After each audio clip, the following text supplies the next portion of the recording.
باب ما جاء فی النوم عن الصلاح، یہ باب اس سلسلے میں ہے کہ کوئی نماز سے سو گیا، تو ایک تو یہ کہ اتفاقیہ سو گیا، یا تھکا مادہ تھا سو گیا،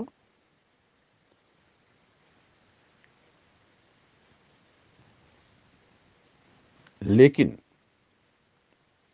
اگر جان بوجھ کر کے سوتا ہے، اس کو معلوم ہے کہ نماز قضا ہونے کا اندیشہ ہے، تب تو سخت گناہ ہے۔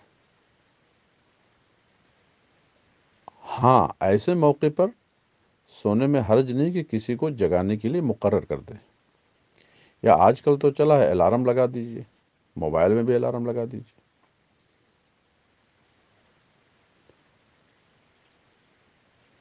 تب حرج نہیں ہے۔ عادت بنا لینا، جبکہ معلوم ہے کہ نماز فوت ہو جائے گی، عادت بنا لینا سونے کی، یہ باعث مذمت ہے۔ حدثنا قتيبة حدثنا حماد بن زيد عن ثابت البناني عن عبد الله بن رباح الانصاری عن ابی قتادہ، ابو قتادہ جن کا نام حارث تھا، قال ذکروا للنبی صلی اللہ علیہ وسلم نومهم عن الصلاة، کچھ صحابہ نے مصطفیٰ کریم سے اپنی نیند کا ذکر کیا کہ نماز ہم سے چھوٹ گئی، تو حضور نے ارشاد فرمایا لیس فی النوم التفریط، نیند میں تقصیر اور کوتاہی نہیں ہے۔ اس کی تشریح وہ نیند جو ہم نے بتایا،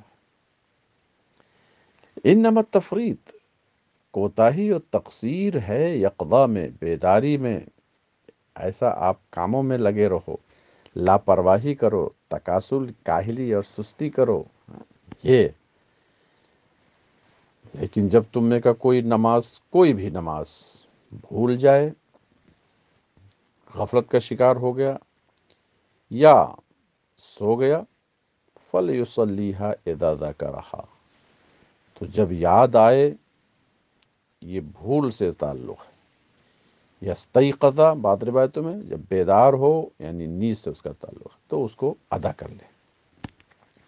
وقت میں بیدار ہو گیا تو ادا کر لے، اگرچہ وقت مستحب نکل گیا، بلکہ عصر کا معاملہ ہے تو غروب آفتاب سے 1 منٹ پہلے بھی ٹائم مل گیا، نیت باندھ لے یا نہ، تو ادا ہو جائے گی، اور اگر وقت نکل گیا تو قضا ہوگی۔ اس باب میں حضرت عبداللہ ابن مسعود، ابو مریم عمران ابن حسین، جبیر ابن مطعم، ابو جحیفہ، عمرو ابن امیہ غمری، ذی مخیر، اور کہا گیا کہ یہ حضرت نجاشی کے بھتیجے تھے، مصطفیٰ کریم صلی اللہ علیہ وسلم کی خدمت میں رہتے تھے۔ ان سب سے روایت ہے۔ ترمذی فرماتے ہیں لیکن ابو قتادہ حارث کی جو حدیث ہے وہ حسن صحیح ہے، اسی لیے صراحتاً ہم نے اس کو ذکر کیا۔ اہل علم کا اختلاف ہے اس شخص کے سلسلے میں جو نماز سے سو گیا یا بھول گیا، تو بیدار ہوا یا یاد آیا، وہو فی غیر وقت صلاۃ، اور وہ نماز کے وقت میں نہیں ہے، بلکہ عند طلوع الشمس، سورج طلوع ہو رہا ہے، نکل چکا ہے اس کا کنارہ، اور عند غروبہا، یا سورج ڈوب چکا ہے، یعنی تو اس وقت ایسا یاد آیا یا بیدار ہوا، تو اب کیا کرے؟ تو بعض ائمہ فرماتے ہیں کہ وہ اسے پڑھے، نماز کو، جب بھی بیدار ہوا، جب بھی یاد آیا، اگرچہ وہ طلوع آفتاب کا ٹائم ہو یا غروب آفتاب کا ٹائم ہو، تو بھی یہی قول امام احمد بن حنبل، اسحاق بن راہویہ، امام شافعی، امام مالک کا یہ قول ہے۔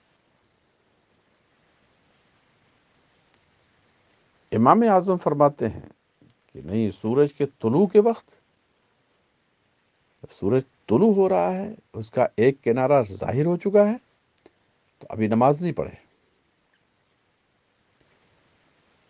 اور سورج غروب ہو چکا ہے تب نماز نہ پڑھے۔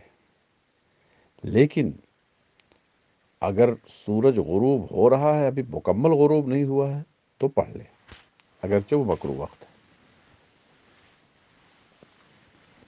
ہاں، اگر تنگ وقت ہے تو ذرا قرات مختصر کر کے نماز کمپلیٹ کرے۔ وقال بعضهم، یہی حنفیہ کا قول ہے، بعض کہتے ہیں کہ نہیں، نماز پڑھے جب تک کہ سورج طلوع نہ ہو جائے یا غروب نہ ہو جائے۔ غروب ہونے کے معاملے میں وہ ہم نے بتایا کہ وہ غروب نہ ہو جائے، یعنی یہ بعض نے کہا کہ وقت مکروہ آ گیا تو نہیں، فتویٰ اسی پر ہے کہ عصر کا وقت مکروہ آ گیا تو بھی 1 منٹ بھی ٹائم ملا تو نیت باندھ لے، پڑھ لے۔ ہاں، عند طلوعها و عند غروبها کا مطلب یہ ہوا کہ ابھی غروب ہونے کے قریب ہے، طلوع ہونے کے قریب ہے، تب تو پڑھ لے۔ یہ ہم حنفیہ کا موقف۔ باب ما جاء فی الرجل ینسی الصلاۃ، یہ باب اس سلسلے میں ہے کہ ایک آدمی نماز بھول گیا، بھی اس کا ذکر ایک حد تک آ چکا ہے۔ حدثنا قتیبہ و بشر بن معاذ قال حدثنا ابو عوانہ وضاح عن قتادہ عن انس قال قال رسول اللہ صلی اللہ علیہ وسلم، رسول اقدس نے ارشاد فرمایا، من نسی صلاۃ فلیصلیھا اذا ذکرہ، کوئی بھی نماز جب یاد آئے تو اس کو پڑھ لے۔ اقم الصلاۃ لذکری،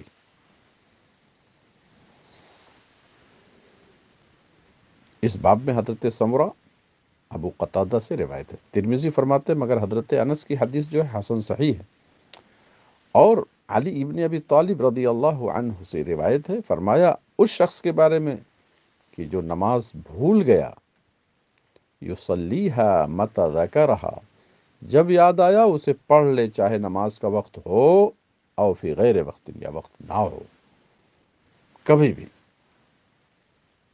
یعنی اوقات مکروہہ کبھی، وہ 3 اوقات، طلوع، غروب، زوال، وہ بھی کبھی بھی یاد آئے پڑھ لے۔ یہی قول امام محمد اسحاق کا ہے۔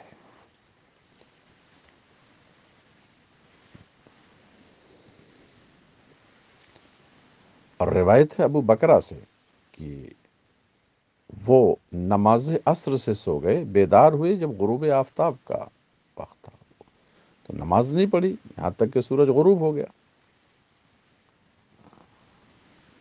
یہ حالانکہ احناف کے ہاں ایسا نہیں ہے، غروب کے وقت اگر ہوا تو پڑھ لے اس دن کی نماز۔ وقد ذهب قوم من اہل الکوفہ، اور کوفہ کی ایک جماعت اسی کی قائل ہے، غروب ہو جائے پھر پڑھے۔ لیکن وہ حنفیہ کا یہ موقف نہیں ہے مختبہ، یہ ہے کہ پڑھ لے اس دن کی ادا، قضا نہیں پڑھ سکتا۔ لیکن ہمارے اصحاب یعنی امام ترمذی فرماتے ہیں کہ محدثین کا موقف یہ ہے کہ وہ حضرت علی ابن ابی طالب کے قول کی، جب بھی یاد آیا، جو بھی وقت ہو، نماز کا ہو یا نہ ہو، پڑھ لے۔ باب ما جاء فی الرجل تفوتہ الصلوات بأیتہن یبدأ، ایک شخص ہے جس کی کئی نمازیں فوت ہو گئی ہیں، تو کس نماز سے شروع کرے؟ تو یہ ہے اس میں کہ ترتیب وار پڑھے، اگر وہ اصحاب ترتیب سے 5 نماز یا اس سے کم فوت ہوئی، اور دوسری ترتیب یہ ہے کہ پہلے اس قضا کو پڑھ لے، فائتہ کو، پھر وقتیہ کو پڑھے، یہ دوسری ترتیب ہوئی۔ اور اگر تنگ وقت ہے تو بھی مالکیہ اس بات کے قائل ہیں تو بھی اگرچہ وقت نکلنے کا معاملہ ہے تو بھی پہلے فائتہ پڑھے پھر وقتیہ پڑھے، اگرچہ وہ خود قضا ہو گئی۔ یہ امام مالک کا موقف ہے۔ اور امام شافعی اور حنفیہ وغیرہ اس بات کے قائل ہیں کہ نہیں، اگر وقت میں تنگی ہے اتنی کہ اگر فائتہ کو پڑھے گا تو وقتیہ نکل جائے گی، تو وقتیہ کو پہلے پڑھے پھر فائتہ کو پڑھے۔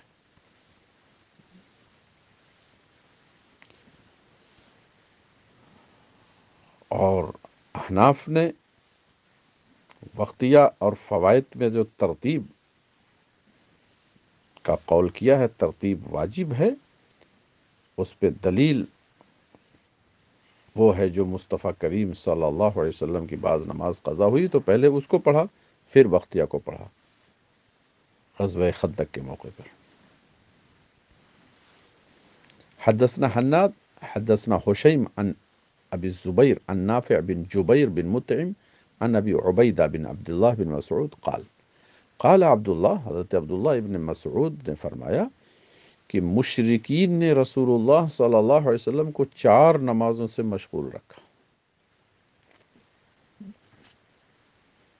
4 نماز، اور ایک روایت میں ہے کہ نماز عصر سے صرف، اور ایک روایت میں ہے کہ ظہر اور عصر سے۔ تو یہ بظاہر تعارض ہے۔ اس کا جواب یہ ہے کہ غزوہ خندق کئی دنوں تک وہ جاری رہا، سن 4 ہجری یا سن 5 ہجری کا واقعہ ہے، لہٰذا تعارض نہیں ہے۔ کسی دن ایک نماز، کسی دن 2 نماز، کسی دن 4 نماز قضا ہوئی۔ سمجھا گیا کہ عین جنگ کی حالت میں نماز نہیں پڑھو، ثواب وہی ملے گا ادا کا، بعد میں اس کی قضا کر لو۔ 5 نماز تک قضا ہے تو صاحب ترتیب ہے، اس سے زیادہ ہوگی تو صاحب ترتیب نہیں ہے۔ ان 4 صلوات یوم الخندق حتی ذهب من اللیل ما شاء اللہ، یہاں تک کہ رات کا کچھ حصہ چلا گیا مگر نماز عشاء تو قضا نہیں ہوئی، نماز کا بھی تو کچھ حصہ گیا ہے۔ حضرت بلال کو مصطفیٰ کریم نے حکم دیا، انہوں نے اذان دی، پھر اقامت کہی، ظہر کی نماز قضا کو پہلے پڑھا، پھر اقامت کہی، پھر عصر کو پڑھا۔ سمجھا گیا، ایک اذان، اقامت چند، پھر اقامت کہی، مغرب کو پڑھا، پھر اقامت کہی تو نماز عشاء کو ادا فرمایا۔ اس باب میں حضرت ابو سعید خدری جابر بن عبداللہ سے روایت ہے، اور ترمذی فرماتے ہیں حضرت عبداللہ ابن مسعود کی حدیث کی سند میں کوئی حرج نہیں ہے، لیس باسنادہ باس، یعنی کمزوری کی طرف تھوڑا اشارہ ہے، لیس باسنادہ، مگر یہ ہے کہ ابو عبیدہ کی سماع حضرت عبداللہ سے ثابت نہیں ہے۔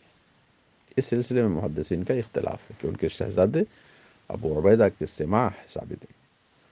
یہی اختیار کیا ہے بعض اہل علم نے قضا نمازوں میں کہ ان یقیم الرجل، کہ اقامت ہر نماز کے لیے کہی جائے جب اس کو قضا کرے، اگر اقامت نہیں کیا ویسے ہی پڑھ لیا، جماعت سے یا الگ الگ پڑھ لیا، اجزا ہو، کافی ہے۔ یہی قول امام شافعی کا، یہی ہمارے یہاں بھی۔ حدثنا محمد بن بشار حدثنا معاذ بن ہشام قال حدثني ابي عن يحيى بن ابي كثير حدثنا ابو سلمة بن عبد الرحمن عن جابر بن عبد الله عن عمر بن الخطاب رضی اللہ عنہ قال یوم الخندق، غزوہ خندق، غزوہ احزاب کے دن،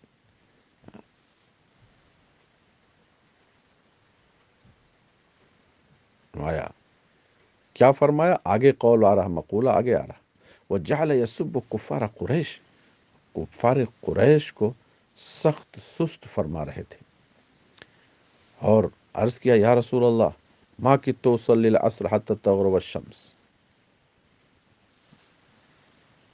قریب نہیں تھا کہ میں نماز پڑھوں یہاں تک کہ سورج غروب، یعنی عصر کی نماز، یعنی غروب شمس کے قریب میں نے نماز عصر پڑھی جو مکروہ وقت ہے۔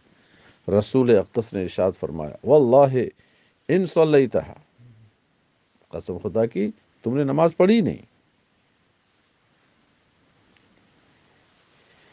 یہ وقت مکروہ تک نماز کو تاخیر کرنے کی یہ مذمت ہے. حضور نے یہ جو فرمایا تاکیدن ہے، یہ تشدیدن ہے، تغلیظن ہے، ورنہ نماز اس دن کی ہو جائے گی. کہتے ہیں پھر ہم بطحان ایک وادی کا نام ہے. بطحان اور بطحان دو لغتیں ہیں. تو رسول اقدس صلی اللہ علیہ وسلم نے وضو فرمایا، ہم نے بھی وضو کیا. مصطفیٰ کریم نے بعد غروب آفتاب کے نماز عصر پڑھائی، اس کے بعد مغرب پڑھایا. سمجھا گیا؟ فائتہ اور وقتیہ میں ترتیب ہے.